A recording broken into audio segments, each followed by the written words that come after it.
음식을 건강한 음식을 선택을 하고 난 다음에 그거를 어떤 방법으로 조리하느냐도 선택하는 것만큼 굉장히 중요한데요. 자, 어떤 기름이 굉장히 나쁜 기름이냐에 대해서 전 세계 모든 학자들이 다 동의하는 기름이 있습니다. 그게 바로 저는 30년 차 전문의 상계백병원 가정의학과의 박현아입니다. 그리고 또 약 없이 건강해지는 식습관 상담소의 저자입니다.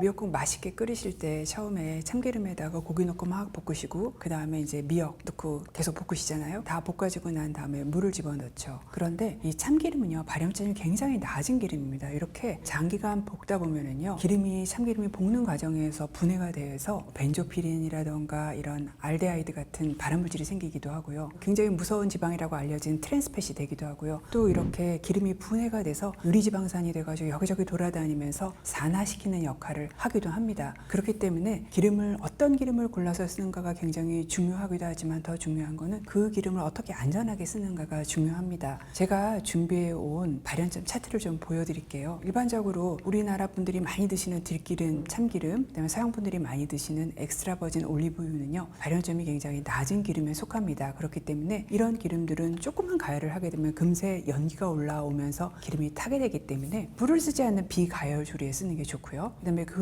이상의 기름들, 정제 올리브유라던가 많이 쓰시는 콩기름, 옥수수유, 포도씨유, 카놀라유, 해바라기씨유, 아보카도유들은 발연점이 굉장히 높기 때문에 가열하는 조리에 굉장히 안전하게 쓰실 수 있습니다. 근데 이제 참기름을 꼭 쓰시고 싶으실 수도 있잖아요. 미역국에 참기름 들어가면 맛있잖아요. 그럴 경우에는 조리가 끝나서 불에서 내리고 난 다음에 사용하시면 됩니다. 자, 어떤 기름이 굉장히 나쁜 기름이냐에 대해서 전 세계 모든 학자들이 다 동의하는 기름이 있습니다. 제가 자료화면 보면서 설명드릴게요. 그게 바로 트랜스 지방산입니다. 트랜스 지방산으로 유명한 거는 마가린과 그 다음에 경화요, 솔트닝이 있습니다. 이 지방은 왜 유명하냐면요, 처음에는 이제 버터가 건강에 안 좋다는 얘기가 많이 들리게 되었죠. 그러면서 식물성 기름은 건강에 좋다는 얘기가 또 들리니까 그럼 식물성 기름으로 어떻게 하면 버터같이 만들까 하고 만들어진 게 바로 마가린입니다. 마가린을 사용해서 음식을 만들면요, 굉장히 음식이 오래 갑니다. 그리고 그 바삭함도 되게 오래 가고 무엇보다 도 가격이 싸고 때문에 또 굉장히 음식이 만들어지고 난 다음에 보관도 굉장히 용이합니다. 하지만 시간이 지나면서 한 1970년대, 80년대쯤에 이 마가린이 버터보다 더 건강에 나쁘다는 개념이 생기게 되었습니다. 그래서 실제로 봤을 때 이 마가린은 음식의 생명을 굉장히 저렴하게 길게 할 수 있지만 나쁜 콜레스테롤인 LDL 콜레스테롤을 높이고 좋은 콜레스테롤인 HDL 콜레스테롤을 떨어뜨리면서 심혈관계 질환도 굉장히 높이고 또 이 트랜스 지방이라는 게 몸에 들어가면은 쉽게 대사할 수 있는 지방이 아닙니다. 왜냐하면 인공지방이기 때문에. 그래서 몸에 오래 남으면서 여기저기 돌아다니면서 산화염증을 일으킨다는 걸 알게 되었습니다. 그래서 모든 학자가 가장 나쁘다고 얘기하는 지방이 바로 트랜스 지방입니다. 그래서 요즘 대부분의 주부분들이 마트에 가서 마가린을 잘 사지는 않습니다. 근데 문제가 되는 건 뭐냐면요, 가공식품에는요 대부분 트랜스 지방이 조금이라도 들어 있습니다. 전체적인 가공식품 섭취량이 많아지게 되면은 트랜스 지방 섭취량이 많아지게 됩니다. 이 사진에 나와 있는 대표적인 팝콘이라던가 냉동 피자라던가 햄버거, 그 다음에 케이크나 이렇게 바삭한 칩들, 감튀라고 얘기하는 프렌치 프라이, 이런 것들은 트랜스 지방이 조금씩은 들어가 있을 수밖에 없기 때문에 많이 드시게 되면은 많이 드시게 될 수밖에 없는 지방이 트랜스 지방입니다. 그래서 전 세계 국가에는 트랜스 지방의 양을 먹을 수 있는 상한선을 규정하고 있습니다. 우리나라 같은 경우에는 한 2g 정도 이하로 먹으라고 얘기를 하고 있지만 또 어떤 나라에서는 아예 트랜스 지방을 음식에 넣지 말아라, 그리고 드시지 마세요 라고 권유하고 있는 나라도 있습니다. 가공식품 보시면요, 뒤에 표지에 트랜스 지방이 얼마나 적혀 있는지 쓰여 있습니다. 그런데 우리나라 표기법에는요, 트랜스 지방이 0.2g 이하인 경우에는 제로라고 표시가 되어 있습니다. 그런데 조그만 과자 한 봉지에 트랜스 지방이 만약에 0.19g이 들어 있었다고 한다면 그 과자를 10봉지를 드시게 되면은 훨씬 내가 먹을 수 있는 양에 넘치게 먹게 되는 겁니다. 그래서 전체적인 가공식품 섭취량을 줄여야 트랜스 지방의 섭취량을 줄일 수가 있습니다. 그 다음 나쁜 지방은 바로 포화지방입니다. 이 포화지방은 트랜스 지방은 나쁜 콜레스테롤인 LDL은 높이고 좋은 콜레스테롤인 HDL은 떨어뜨리는데요. 포화지방은요, 왜 트랜스 지방만큼 나쁘다고는 얘기하지 않냐면은 좋은 콜레스테롤인 HDL 콜레스테롤을 좀 올립니다. 하지만 나쁜 콜레스테롤인 LDL 콜레스테롤을 왕창 올리죠. 어떤 음식이 많냐 하면 눈에 보이는 지방이 있는 기름은 많습니다. 제 사진에는 삼겹살이 보여주지만 꽃등심에도 굉장히 많고요, 갈비에도 굉장히 많습니다. 뭔가 조리했다가 찬 데에 놔두면 하얗게 고체의 기름이 얻는다면 그건 포화지방이 굉장히 많은 음식임에 틀림이 없습니다. 여러분 이 닭 껍질에도요 굉장히 포화지방이 많습니다. 그리고 의외로 식물성 기름인데 포화지방이 많은 게 코코넛유와 팜유, 야자유입니다. 야자유를 경화유를 만들어서 트랜스지방을 많이 만들고 있고요. 몇 년 전에 코코넛유가 엄청 유행을 해서 방탄 커피에 막 집어넣고 떠먹은 적도 있습니다. 하지만 코코넛유에 들어있는 포화지방이 버터에 들어있는 포화지방보다 훨씬 많습니다. 그래서 절대로 안심하면서 숟가락으로 퍼먹을 정도의 기름은 절대로 아닙니다. 모든 연구에서 다 좋다고 나오는 기름들이 있습니다. 그게 바로 올리브유죠. 실제로 연구들이 대부분 우리나라에서 이루어진 게 아니라 서양권에서 많이 연구들이 이루어지잖아요. 그러니까 서양분들이 많이 먹는 음식이 더 많이 연구되다 보니까 더 각광을 받거나 좋은 결과를 보여준 그런 면도 없지는 않습니다. 올리브유는요, 심혈관계 질환을 예방하고 치매까지 예방한다는 지중해식 식사의 가장 기본이 되는 기름입니다. 그래서 올리브유를 많이 드시는, 예를 들어서 지중해 연안인 스페인에 사시는 분들은 보통 평균적으로 한 올리브유를 큰 숟가락 있잖아요. 그 숟가락으로 한 3개 정도를 드십니다. 3개 넘게를 드시거든요. 그럼 한 40g 정도를 드시게 됩니다. 이렇게 드셨을 경우에는 이 올리브유가 심혈관계 질환을 예방하고 일정 암도 예방을 하고 뇌 퇴행성 변화도 예방한다는 것으로 많은 연구들에서 다 보고가 되고 있습니다. 음식에 들어가서 드레싱으로 사용되면서 드시는 거죠. 그런데 사실 3스푼을 드시는 분들은 우리 집안에는 그렇게 많이 볼 수가 없잖아요. 그래서 미국에서는 의료계에 종사하시는 분들을 9만 명을요 28년을 추적 관찰을 했습니다. 그래서 올리브유를 얼마나 먹느냐에 따라서 어떤 질환이 발생하는지를 관찰을 했더니, 올리브유 아까 제가 스페인 분들은 3숟가락 40g을 드신다고 했는데요, 올리브유를 7g이면 어른 숟가락으로 반 스푼 정도 되는 양이거든요. 그 정도 드시는 분들은 올리브유를 매일 하나도 안 드시는 분에 비해서 사망률이 28년 동안 무려 19%나 떨어졌다는 것을 발견을 했습니다. 굳이 지중해에 사시는 분처럼 3숟가락 정도의 올리브유를 드시지 않으셔도 드레싱에 살짝 찍거나 아니면 빵에 찍어 먹는 정도의 올리브유 정도를 드셔도 우리는 심혈관계 질환을 예방을 할 수가 있고, 암도 예방할 수 있고, 뇌에 생기는 알츠하이머병 같은 치매도 예방할 수가 있기 때문에 충분히 우리 일상에서 응용을 할 수 있는 기름입니다. 우리 탄수화물 식품을 혈당을 낮게 하면서 건강하게 먹는 대표적인 방법 중에 하나가, 기름과 같이 먹으면은 기름 자체가 위에서 내려가는 속도를 좀 느려주면서 소화를 느려주고, 기름이 빵을 코팅을 하면서 탄수화물 소화 자체를 방해를 하기 때문에 혈당이 굉장히 천천히 올라갑니다. 그래서 여러분이 아침에 혹시 식빵을 드시고 출근을 하시는 분은 여기에 구워가지고 딸기잼 많이 발라서 드시잖아요. 그렇게 잼을 발라서 드시면 아침에 혈당 스파이크가 생기기 때문에, 이럴 때 올리브유를 이렇게 찍어서 드시면 굉장히 맛있게 드시면서도 건강도 챙기면서 드실 수 있는 방법입니다. 저는 개인적으로 치즈도 좀 바르고 설탕 안 들어가 있는 피넛버터들이 있어요. 그것도 좀 바르고 올리브유도 찍어 먹고 하면서 기름과 빵을 같이 먹는 거를 굉장히 좋아합니다. 올리브유가 종류가 굉장히 많습니다. 여러분이 보통 이제 사러 가시면은요, 익스트라 버진 올리브가 있고, 그 다음에 버진 올리브가 있고, 정제 올리브가 있습니다. 익스트라 버진 올리브와 올리브유는요, 실제로 올리브를 압착을 열을 가하지 않고 해서 기름을 짜낸 기름이기 때문에 사실 올리브유에 빵만 찍어 먹어도 굉장히 맛있습니다. 자체가 가진 향과 맛이 굉장히 진하거든요. 이런 기름을 가지고 사실 계란 후라이를 하기에는 너무 아깝고, 계란 후라이에 올리브유를 건강을 위해서 하고 싶다면 그보다 더 저렴하면서 발연점이 높은 정제 올리브유를 가지고 사용을 하시면은 얼마든지 맛있게 건강도 챙기면서 계란 후라이를 드실 수 있으십니다. 기름의 종류를 굉장히 제가 많이 설명을 드렸는데요, 결국은 기름은 용도에 맞게 사용하는 게 굉장히 좋습니다. 우리가 향이 강한 기름들, 한국 분들이 많이 쓰시는 들기름이라던가 아니면은 참기름이라던가 사용분이 많이 드시는 올리브유 같은 경우는 익스트라 버진 올리브유가 가장 고급진 올리브유인데요, 굉장히 향이 강합니다. 그렇기 때문에 이런 음식으로 전을 해서는 절대로 맛있을 수가 없고요. 그리고 또 발연점이 낮기 때문에 전에 사용할 수도 없습니다. 열을 사용하지 않는 요리, 그러니까 우리가 나물을 무치고 난 다음에 무침이라던가 아니면은 샐러드를 만들 때 드레싱을 사용을 한다거나 빵을 찍어 먹는 그런 용도로 사용하면 되는 거고요. 그 다음에 발연점이 높은 기름들을 우리가 흔히 사용하는 뭐 콩기름이라던가 카놀라유 이런 것들은 열을 사용하는 요리에 사용을 하면 되는 거라서 실제로 발연점도 문제가 되지만 향이 좋은 그런 고급진 기름들이 대부분 발연점이 낮은 기름이라서 열을 사용하지 않는 그런 요리에 사용하는 게 더 적합하게 사용할 수 있는 방법입니다.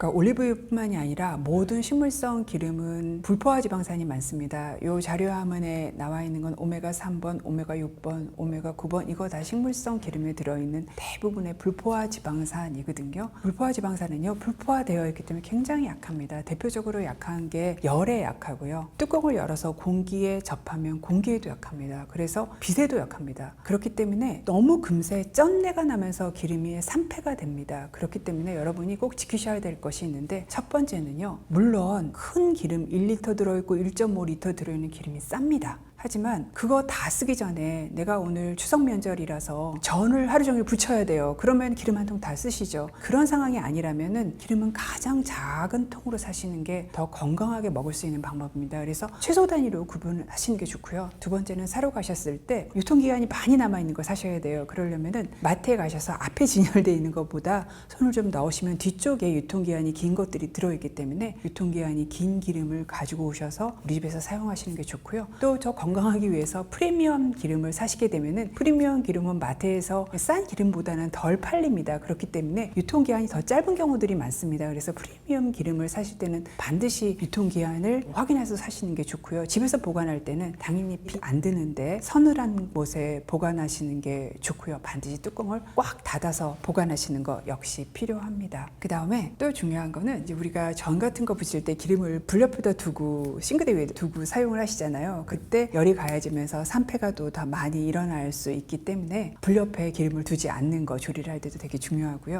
우리가 뭔가 바쁘게 음식을 하다가 프라이팬에서 기름을 올려놓고 다른 일을 하다가 기름에서 발연점을 지나서 연기가 막 남아서 타는 일들이 있습니다. 그럼 여러분 어떻게 하세요? 그 탄 기름은 발암 물질이고 산화 물질이기 때문에 프라이팬을 다시 바꾸시고 사용을 하셔야 되고요. 그렇기 때문에 기름을 재사용하는 거는 굉장히 건강에 안 좋습니다. 근데 집에서 재사용하시는 분은 사실 거의 없으리라고 생각을 하고 바깥에서 드시는 튀김들은 사실은 재사용을 할 가능성이 조금은 있습니다. 그렇기 때문에 그렇게 드시는 음식, 바깥에서 드시는 튀김을 자주 드시지 않는 것이 또 굉장히 중요합니다. 그리고 여러분이 마트에 갔을 때 진열되어 있는 대부분의 기름은 식물성 기름이면서 불포화 지방산이 들어있습니다. 불포화 지방산은 식물성 기름이기 때문에 몸에 좋습니다. 나쁜 콜레스테롤인 LDL 콜레스테롤을 떨어뜨리고요. 어떤 불포화 지방산이 많은 기름은 HDL 좋은 콜레스테롤도 높이는 역할을 합니다. 이 불포화 지방산은요 조금 더 나눌 수가 있습니다. 식물성 기름을 이렇게 나눠보면은 여러분이 많이 들으시는 오메가 3, 오메가 6, 오메가 9 아마 오메가 3을 가장 많이 들으셨을 거예요. 오메가 3의 대표적인 기름이 한국 분들이 좋아하시는 들기름, 그 다음에 잘 드시지는 않지만 아마씨유가 있고요. 그 다음에 뭐니 해도 대표적인 오메가 3가 많은 음식으로는 기름은 아니지만 등푸른 생선이 있습니다. 오메가 6가 많은 6번이 많은 기름은요 여러분이 보통 쓰시는 기름은 다 오메가 6가 많습니다. 그래서 콩기름, 옥수수유 대부분 식용유로 집에서 쓰시죠. 그리고 해바라기 씨유라던가 땅콩 기름 이런 기름은 오메가 6가 많고요. 오메가 9번 9이 많은 경우는 몸에 좋다고 얘기되는 올리브유, 그 다음에 요즘에 뜨고 있는 아보카도유도 많고요.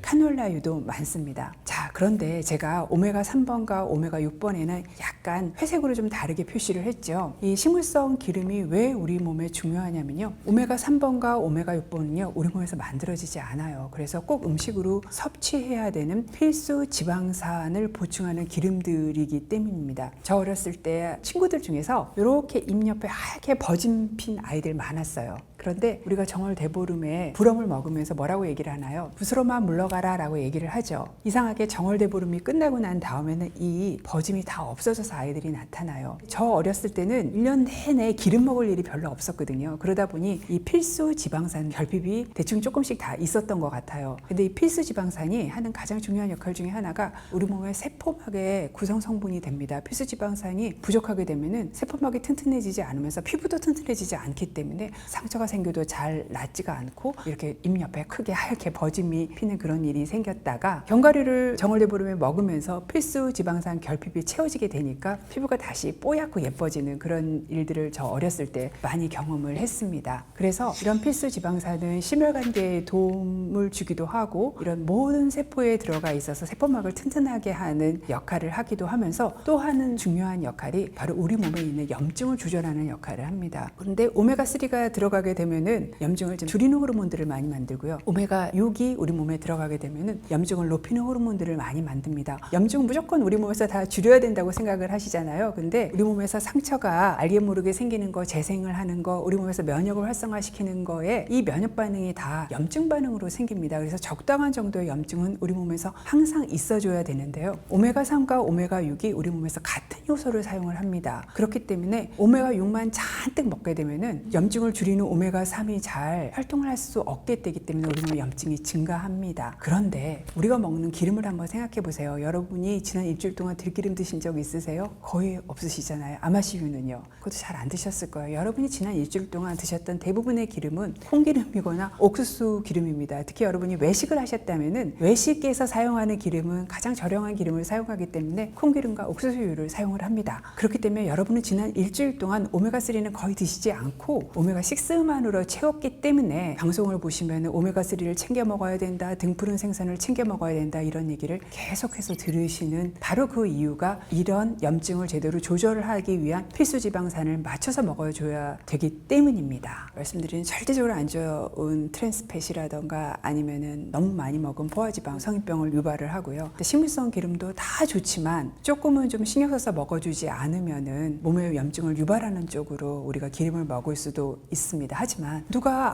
나는 오늘 오메가6를 너무 많이 먹었어, 나는 오늘 오메가6를 적당하게 먹었어 라고 생각하면서 먹는 분은 아무도 없어요. 또 그렇게 먹을 필요도 없어요. 제가 복잡하게 오메가369를 설명을 드렸지만 결국 여러분이 오메가3가 들어있는 대표적인 음식 등푸른 생선을 일주일에 2-3조각 정도 드시고요. 오메가3가 들어있는 견과류를 몇 번 간식으로 챙겨 드시면 이 비율을 맞출 수 있기 때문에 매번 매식을 하면서 콩기름을 드시고 옥수수를 드셔도 크게 이 비율이 깨져서 내 몸에 염증이 올라가는 일은 방지할 수 있습니다. 그래서 기름을 제대로 먹는 방법은 사실 모든 음식이 다 그래요. 제대로 잘 먹기 위해서는 기름만 너무 열심히 드셔서는 안 되고 기름을 받쳐주는 다른 음식도 잘 드셔야 된다는 걸 다시 한번 강조하고 넘어가고 싶습니다. 우리가 음식을 먹는 3가지 원칙이 있습니다. 제때, 적정량, 골고루입니다. 제때라는 거는 삼시세끼 얘기하는 거고요. 적정량은 넘치지 않게, 부족하지 않게, 그 다음에 좋다는 것만 너무 먹지 않고 골고루 다 먹는 거, 균형 잡히게 먹는 게 바로 음식을 먹는 3가지 원칙입니다.